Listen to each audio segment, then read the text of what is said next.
Faly izahay ato amin'ny ambola manolotra ny miotsoa tanora mpilalao tennis eto Madagasikara. Nisafidy manokana nanohana azy izahay satria sarobidy ho anay ny manohana tanora mivoatra ao anaty taranja tiany sakafizina. Miotsoa Rasendry, efatra amby folo taona.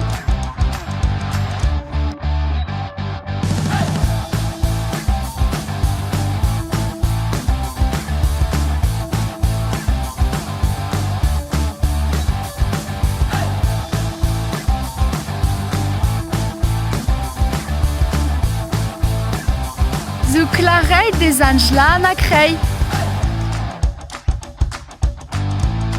Tennis dia manao peinture. Serena Williams satria izy manana rage de vaincre tsara ilay natahaka.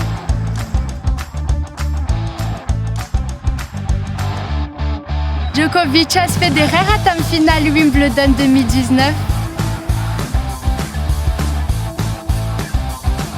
Tsiproka mbola mila ezaka mafy sy lavitra. Nientany Antsirabe tamin'ny zafidy taona. Latsinainy hatramin'ny zoma manao entraînement dia mianatra maraina sy hariva.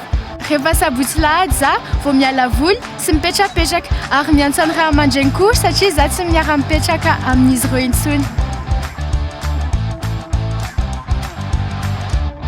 Hamonjy ny centre ITF any Casablanca ary hanomana tournoi maromaro sy ny championnat d'Afrique.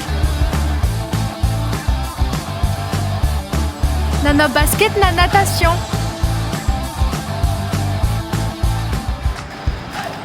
Anisan'ireo mpilalao matianina mahay erak' izao tontolo izao. Nanao entraînement physique à tennis.